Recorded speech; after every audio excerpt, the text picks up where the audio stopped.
Come on, 2, 3.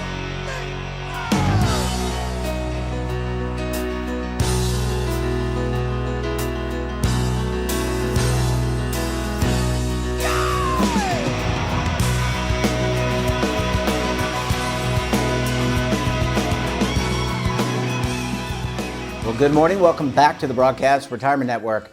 I'm Jeff Snyder. This is BRN AM for Wednesday, May 17th, 2022. And our top story today, Equestrian, learning to ride for relaxation or competition. And joining me now to discuss this and a lot more, TJ Campbell is the General Manager for the World Equestrian Center in Wilmington, Ohio. TJ, great to see you. Thanks so much for joining us on the program this morning. Thank you for having me. Oh, thank you. And look, I have long been fascinated with horses and the equestrian sports. And I do have to disclose to the audience that my mother is a big horse person too. So she kind of threw this onto my plate, and I agree. I think this is a great sport for people, whether they have children or whether they're just looking for relaxation. What's the history behind equestrian? I was doing a little bit of research. It looks like the first equestrian competition in the Olympics was in 1900. But what's the history here in the States? So obviously it dates back to the early 1900s, and it's gone, and it's been kind of a long, interesting period. You know, there's obviously different disciplines. You know, we focus a lot on hunter jumper, but there's, you know, in the early days, there's a lot of fox hunting. There's been eventing, dressage. There's obviously quarter horses and things like that. So the disciplines go quite a ways back. But, you know, in the early days, it was all done in the hunt field, you know, natural, you know, riding in the big field and out in the grass, and natural obstacles when you're talking in the sport of, you know, the jumping. And that's also where fox hunting came in and kind of led us into the hunters in the discipline of hunter jumper and things like that, dating into the early days. Very natural things you'd see out in the field, you know, wood walls, trees, things like that were made into the fences that horses jumped. So it started kind of, again, back in the 1900s as an Olympic sport, and before that as well. And it's grown into what you see today, into a more refined version. If you look back at pictures from the early days, you'll see the old hunt coats and things like that, and how the apparel has sort of transformed today into new apparel and new things. And, you know, we're jumping now things that fall, and there's obviously still fox hunting and things that take place out in the woods, but the sport has really come a long way since the early days and when it started. Yeah, it really is a beautiful sport. And what I found very interesting in watching some video and watching my mom participate, there's a chemistry that exists between the rider and the horse. I mean, that horse is thousands of pounds potentially, but there's athleticism, there's flexibility, there's endurance that for both the rider and the horse. It's absolutely amazing. Absolutely, absolutely. You know, the riders, you know, connect with the horse on many different levels, and the horse needs to connect with the rider. And then obviously you have professionals that ride every horse and have to be very versatile and don't get to be as choosy as a normal rider. You know, when you're the customer, you're a one owner and you're looking for your horse, you get to kind of pick and take the time to find what works for you and how you click. And as a professional, you have to be versatile and riding everything. And, you know, I think there has to be a lot of natural talent there, you know, on behalf of the rider. And like you said, endurance and fitness and the communication between the horse and the animal. And, you know, you don't get to be as picky when you're the professional. When you're the one buying the horse for yourself, you know, you get to take the time to find the animal that you click with on different levels, on when you ride and on the ground and things like that. So makes it very interesting. But you don't necessarily have to be, if you're an equestrian and you're into this sport, and again, we're talking a little bit different than Western riding, and also very different than the racing that you might see, for example, at the Kentucky Derby or one of these big events. But you can do this for relaxation for the horse, but also relaxation as a person. So you don't necessarily have to get into this to be ultra competitive. Correct. You know, there are places around the country, if you want to go and just do trail riding, I'm sure you've seen it. You know, you can go visit resorts around the country, and oftentimes they have trail riding on the beach and things like that. There are still places that exist where you can go out west and different farms where you can just go if you want to rent a horse and go on like a guided trail ride. There are facilities that if you want to just learn basic riding and you want to take lessons, you know, it's available for anything. My family has a farm in Michigan, for instance. You know, we start kids and families that want to maybe just learn the basics. Maybe they have no interest in competition, but they want to just kind of get involved in it as a little bit as a sport or for pleasure and get to be around the animal and things, so they can come take riding lessons, learn how to interact with the horse, learn how to tack up a horse, and just enjoy it. And then again, other places that you can go and just pop in and do a trail ride for the day. You don't really have to know anything. You kind of just go sign a waiver and you can go out on a nice trail ride and enjoy it. So, you know, there's a possibility for anybody to be involved in the sport on any level, just depending on how you want to do it. If it's just for the leisure moment for one day, or if you want to learn just the basics and learn how to get into it, you know, there's plenty of opportunities around the country. You know, there's farms everywhere that'll teach you, you know, hunter jumper English style. If you want to learn Western, if you want to learn any of that, that you can go and just see it on any level and take it as far as you want to. Yeah, I mean, it is absolutely amazing. And again, I find these animals, they're so muscular and beautiful. And I have to imagine that they come from somewhere. I mean, look, human beings have been riding on four-legged horses, on horses, not four-legged horses, but have been riding on horses for thousands upon thousands of years. And here in the States, in North America, they've been doing it as well, dating back to Native Americans. So yeah. How do you find a horse? Where do they come from? For example, do they take old racing horses, for example, and they're done and kind of convert them to the equestrian sport? So it can be anything. You know, there's obviously, you know, a big breeding process. So it depends on what you want. You know, there's thoroughbreds. Sometimes you have retired race horses, yes, or somebody has bred a racehorse that doesn't work out, you know, in the racing industry. The horse doesn't run well, it doesn't perform, it doesn't like that lifestyle. So they might convert it. They might take a thoroughbred and turn it into a hunter jumper or a dressage horse. You know, quarter horse is a very specific thing depending on what you're looking for. It needs to be bred to be a quarter horse. There is quarter horse racing that goes along with that as well.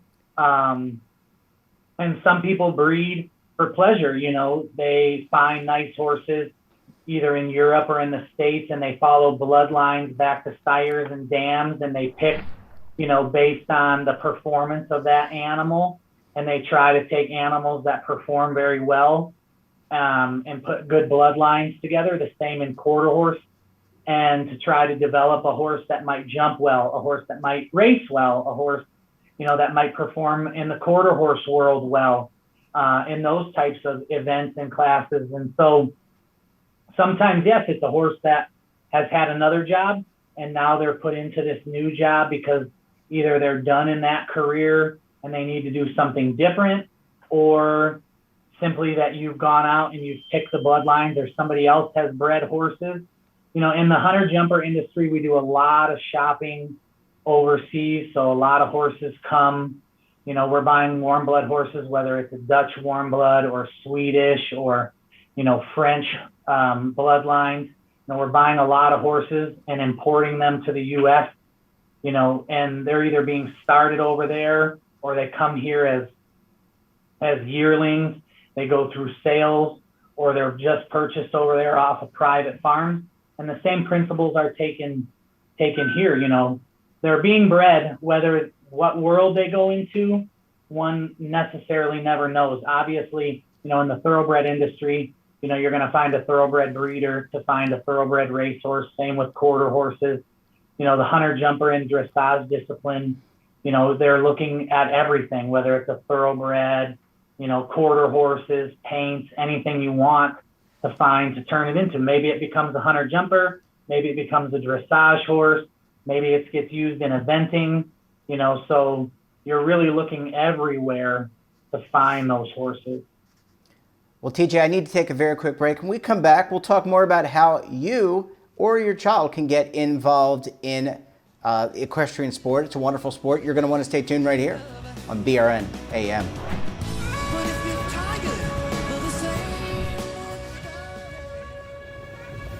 Imagine a new television network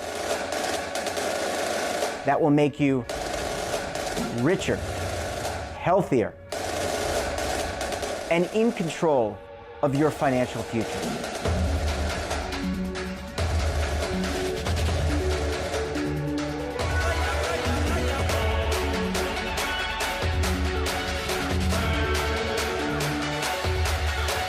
This network is for the policewoman in Nashville, Tennessee, the baker in Dubuque, Iowa, the teacher in Lexington, Kentucky. We want to make the idea of savings and retirement culturally relevant. But what do you see as a defining issue of the midterms, especially for the smaller businesses? I mean, they are the lifeblood of the American economy.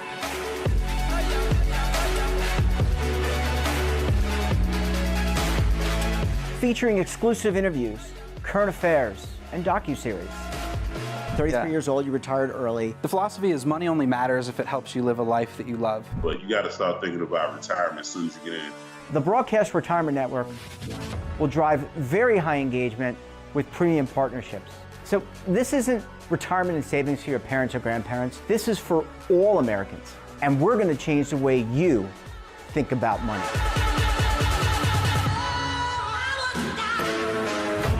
Welcome to the next frontier of retirement and savings.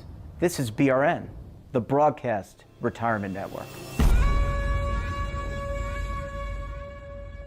Are you stuck with a low credit score? A credit report and score that's causing you to be denied credit or pay higher interest rates than others for the same things? Then do what Terrence did and call Credit Repaired for your free credit evaluation to help restore your credit. I started thinking about buying a new house, and my score wasn't where I needed it to be. I called and spoke with one of the representatives, and we just had a good conversation, and I liked what he was saying. Just one call for his free credit evaluation was all it took to start back on the track to repairing his credit. I'm seeing the deletions and I'm getting the report, so I know something's being done.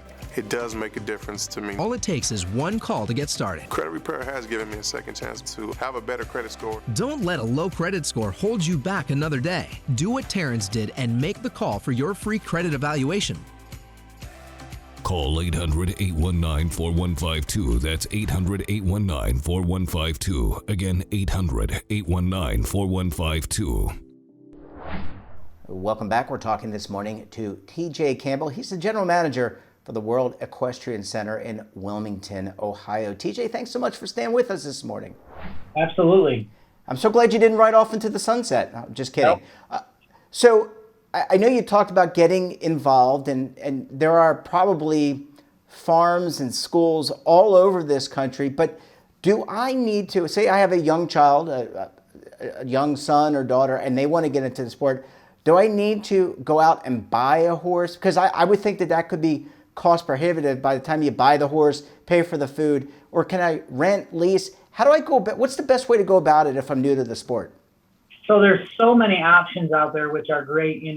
When you're just getting started, as you mentioned, you can find facilities all over the country that offer, the equestrian sport, but you can generally go in, and when you start, the facilities usually have a lesson program where you can, pay for a lesson, and that includes the horse. So, depending on where you are in the country, it could be $30 to $100 for an hour or a half an hour.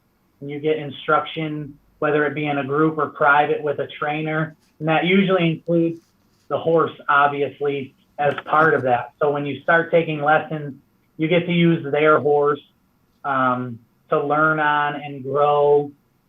And, usually those types of facilities have horses that'll start you at the basic, walk, trot, when you learn to canter. And then they have horses that will teach you how to jump if you're looking to jump. The same with the dressage horses, the level of experience. So they have beginner horses, intermediate, and then they move you into more advanced horses to teach you how to ride. So you absolutely don't have to own your own horse. I would always suggest finding a facility like that where they don't expect you to come right in and lease a horse. There are lease horses obviously available, very like a car. Some places you lease a horse and you pay, sometimes a full year, sometimes you pay month to month, depending on what kind of agreement you can find. People even share lease horses. So you might share a lease on a horse with somebody else where you get so many days a week, or, you have that lease solely into you. But I would always suggest finding a place where you can start taking lessons, where you're not obligated to the lease or the ownership of a horse, so you know that it's what you want to do and you enjoy it and you love it. And then as you grow into it and you advance, then you may want to either lease or purchase your own horse and grow from there. Yeah.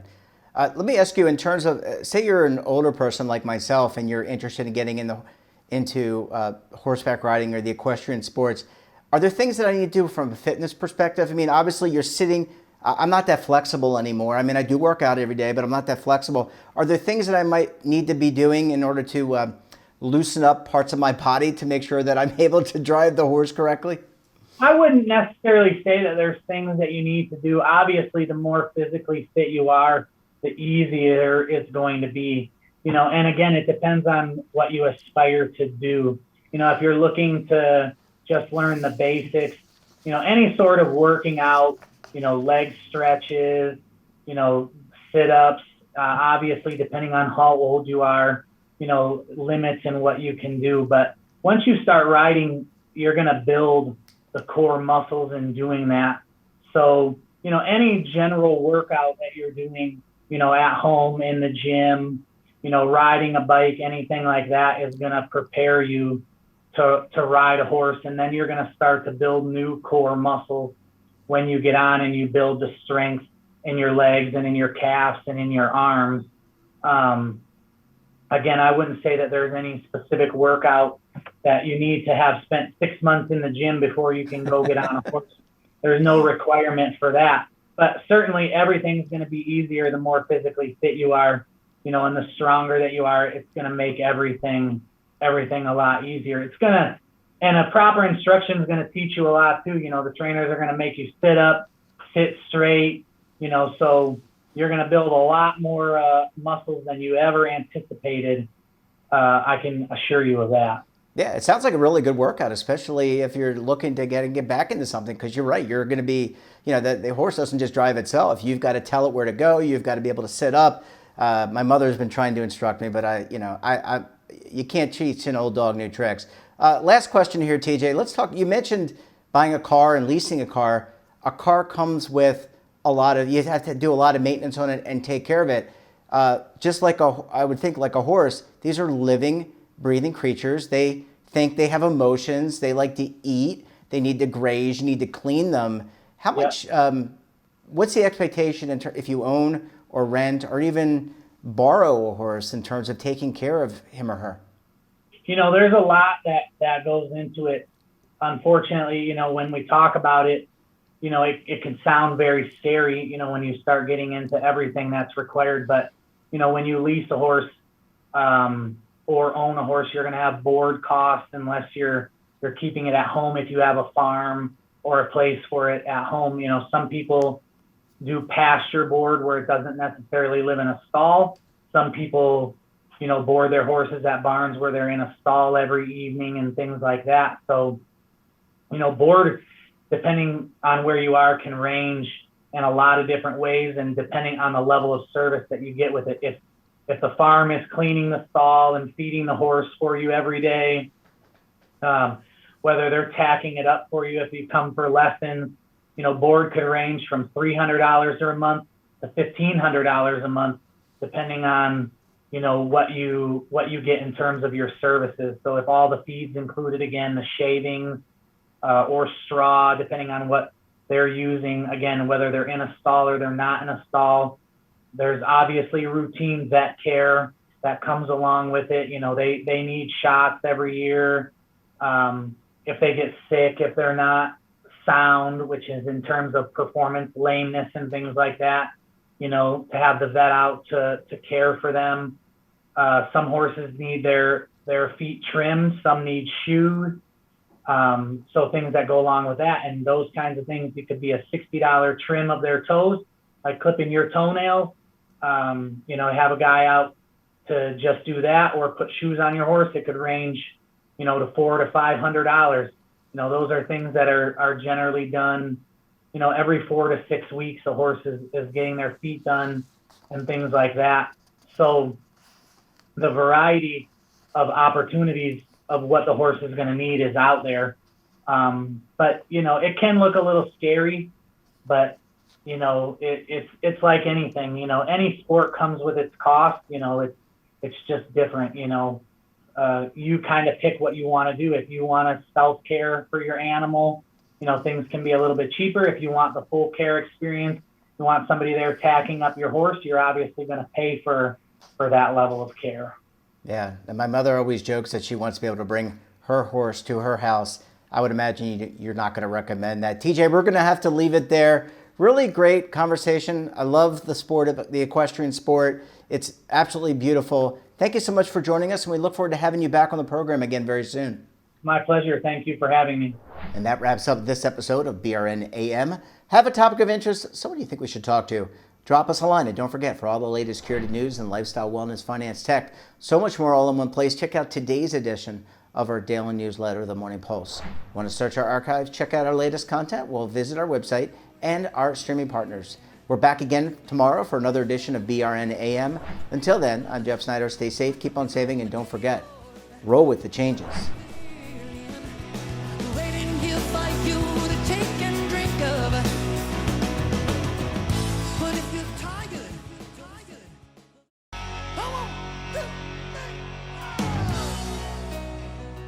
Now is your opportunity to co-create content around any topic on the First Lifestyle and Wellness Network. Reach a global audience through our platform and co-own exclusive branded content. All of our programs are available on demand and also as audio-only podcasts, so you can take us on the go. Broadcast Retirement Network, available anytime, anywhere, and on any device. Are you being audited and do you owe the IRS $10,000 or more in back taxes? Is the IRS threatening to take more of your money? Don't fight the IRS alone. The Tax Doctor is here to help you negotiate your tax bill and reduce your stress. The IRS can freeze your assets and seize your bank accounts, but you can stop these IRS actions.